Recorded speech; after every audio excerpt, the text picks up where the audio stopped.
80-100 इतनी ज़्यादा भगाने की भी ना ही रखो तो अच्छी बात है। बाकी ये जब भी आप टूर मार के आओ ना तो अपनी चैन वैन जरूर साफ करवा ले। मेन ये देखो, इसमें बैठ के ना इसके बिल्कुल ये चलते हैं, फुट रेस्ट देखो आगे है।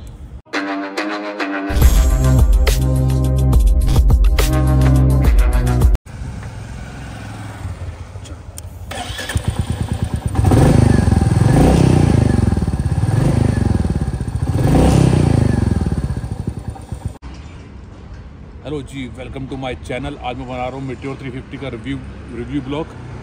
तो आप स्किप मत करना, एक बार जरूर पूरा देखना। पहले शुरुआत करता हूँ इसके सेल्फ से। अब मैं आपको निकालता हूँ उसे पहले गियर से, इसकी साउंड कैसे आती है पहले गियर में, सेकंड गियर में, थर्ड गियर में, वो दिखाता हूँ। देखो जी, पहले गियर में मैं कहाँ तक खींच सकता हूँ बाइक को, दिखाता हूँ मैं आपको उसमें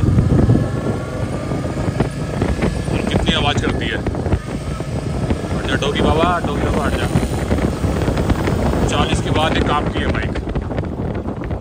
अब कर रहा हूँ मैं दूसरा गियर।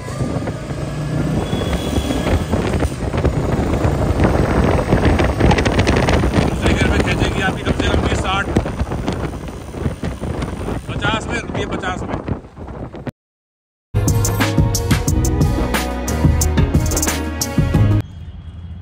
हेलो जी, जैसे कि आपने हमारे पुराने ब्लॉग पूरे रिसेंटली ब्लॉग देखे होंगे। अभी 2-3 दिन पहले हम हो गए थे उत्तराखंड में। हम धनोल्टी, ऋषिकेश 3-4 जगह एक्सप्लोर करके आए थे। वो भी हम गए थे अपनी बाइक से ही गए थे। तो मैंने सिर्फ सेकंड सर्विस करवाई थी। सेकंड सर्विस के बाद ना इसने माइलेज थोड़ी कम दी मुझे, क्योंकि इससे पहले भी हम हो के आए थे, तब इसने मेरे को अच्छी माइलेज दी थी। सेकंड सर्विस के बाद इसने माइलेज बहुत थोड़ी कम कर दी। मेरी इसमें लगी 2 टैंकी, और तब मैं गया था, उससे पहले गया था तब मेरी इसने 1.5 टैंकी में ही अप एंड डाउन मार दिया था दिल्ली तक। इस पर इसने माइलेज बहुत थोड़ी कम दी है। वो मुझे पता नहीं क्यों कम दी है। और इस पर आते समय मेरा थोड़ा एक्सीडेंट भी हो गया, चोट वोट भी लगी है हाथ में। ये हेलमेट भी देखो, मेरा हेलमेट भी टूट गया।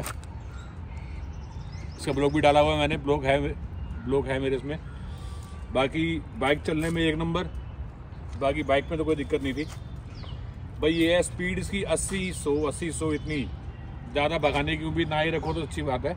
80-100 बुलेट है। बुलेट को जितनी प्यार से चलाओगे ना उतना बढ़िया रहता है। बुलेट को चलाएंगे हम अगर भाई जैसे स्पोर्ट्स बाइक की तरह खैचम खैच, तो वो तो उम्मीद मत रखो बुलेट के साथ।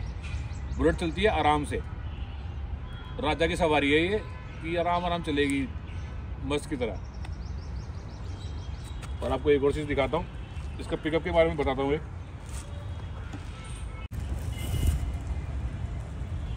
जैसे ही हम उसको स्टार्ट करते हैं ना, इसका देखो मैं दिखाता हूँ, क्लच छोड़ते इसका पिकअप तो बहुत तेज़ है। इसका पिकअप एकदम देखो कैसे दिखाएगा। ये देखो, अब स्टैंड लगा रखा था मैंने इसलिए बंद हो गई। ये देखो एकदम घोड़े की तरह भागती है, एकदम उठती है गाड़ी। बाकी पिकअप के मामले में तो नो डाउट पिकअप 1 नंबर है बुलेट का। यहाँ पहाड़ों में थोड़ा बहुत होती है दिक्कत, बाकी तो लीन करने में थोड़ी बहुत, चढ़ाने में थोड़ी दिक्कत होती है गाड़ी को। पहाड़ों में है थोड़ी बहुत इशू है बुलेट का। इस हिसाब से मेरा ये मानना, पुरानी बुलेट होती है ना, पुरानी बुलेट थी जो, वो मेरे को ज़्यादा कंफर्टेबल लगी थी। इस बुलेट में मेरे को इतनी खास नहीं लगी। पुरानी बुलेट थी, मैं 200 में चलाई थी ना, वो मुझे ज़्यादा खास लगी थी। इन बुलेटों में इतनी ज़्यादा खास नहीं लगी, पर ठीक है, बुलेट तो बुलेट ही है।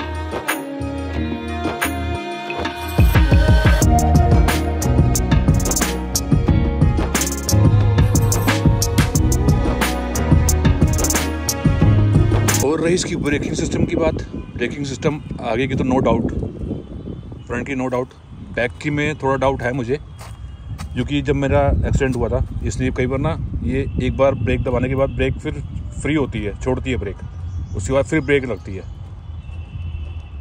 इसलिए मेरे को पिछली ब्रेक में थोड़ा बहुत इशू लगता है। बाकी जिसको ऐसा लगता है मुझे कमेंट ज़रूर बताना। बाकी जिन्होंने मेरे ब्लॉग देखा होगा, जैसे मैंने बाइक में लैमिनेशन करवा रखी है, सब करवा रखा है। ये सबको मैंने बाहर से लगवाई थी एक्सेसरी।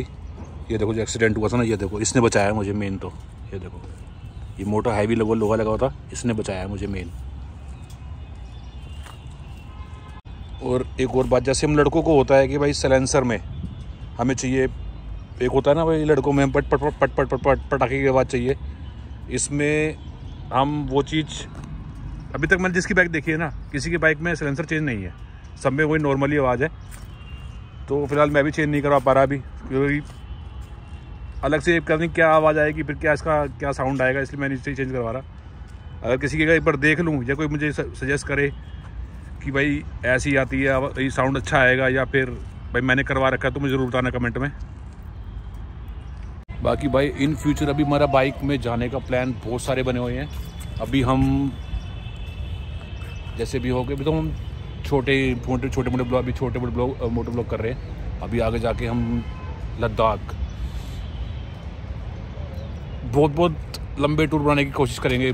कोशिश क्या, जाएंगे, जाना ही है बाइक, तभी इसलिए मैंने बुलेट ही ली है।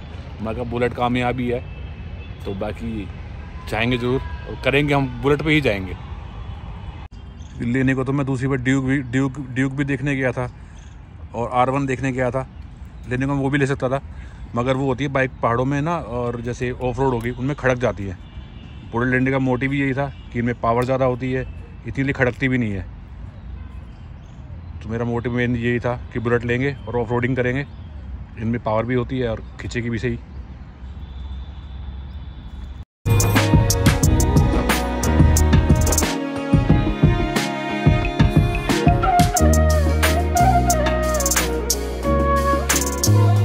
बाकी ये जब भी आप टूर मार के आओ ना, तो अपनी चैन वैन जरूर साफ़ करवा ले। जैसे मैं अभी टूर मार के आया हूँ, तो चैन देखो कितनी गंदी हो रखी है। मैं जब सर्विस करवा के आया था, तो मैंने वहीं से 2 स्प्रे लिए थे, तो चैन को क्लियर कर देते हैं, जो सर्विस वाले क्लियर वो करते हैं, अपना यूज़ करते हैं। तो मैं लेके ही आ गया था, तो अभी वो ही साफ़ करवाऊँगा घर जाके, उससे क्लीन करूँगा पूरी चैन। बाकी रही गाड़ी हीट की बात, इंजन हीट की बात, गाड़ी ने भाई इंजन हीट तो बिल्कुल नहीं करी। कहीं से मेरे को हीट नहीं फेंक रही थी गाड़ी, तो अभी चला के लाया हूँ, अभी तो थोड़ी चलाई है। मैं टूर मार के आया था, कहीं से मेरे को हीटिंग वीटिंग कहीं कुछ नहीं करी, हीटिंग वीटिंग तो नहीं आ रही थी। आराम से कंफर्टेबल, मेरे को कोई दिक्कत नहीं हुई। मेन ये देखो, इसमें बैठ के ना, इसके मेरे को ये चलते हैं, फुट रेस्ट देखो आगे है, आराम से पैर आगे रखो, शहनशाह वाली फील आती है। आराम से बैठ के बैक स्ट्रेट रहती है, और अपना सीधा हाथ आगे से पकड़े चलते रहो, ये सही है। क्योंकि कई बाइकों के देखे जैसे सीधे होते हैं, ऐसे पीछे की तरफ होंगे, कईयों की और पीछे होते हैं यूँ करके, वो इसके बिल्कुल सही है, नॉर्मल।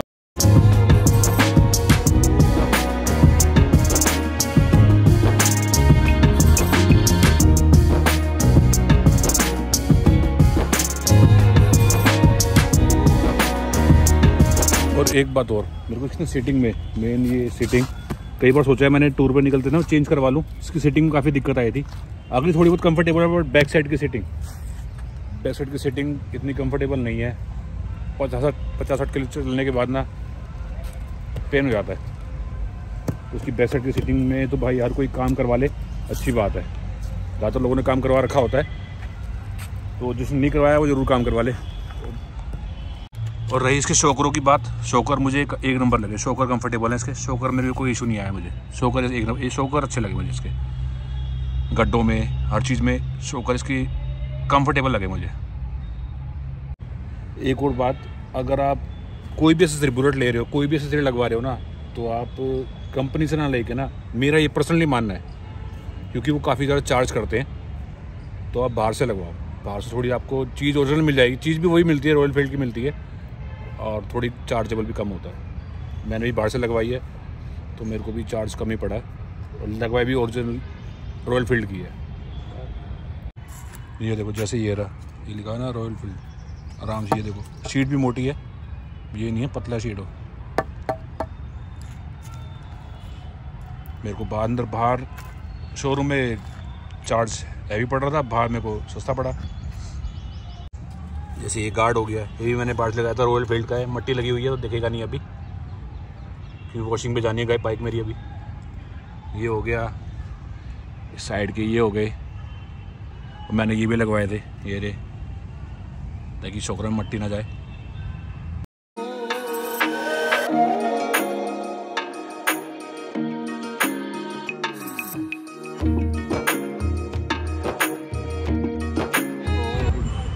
इसी के के साथ करता हूँ ब्लॉग को एंड। आई होप कोई ब्लॉग अच्छा लगा होगा, और फिर लाइक जरूर कर देना, कमेंट जरूर कर देना।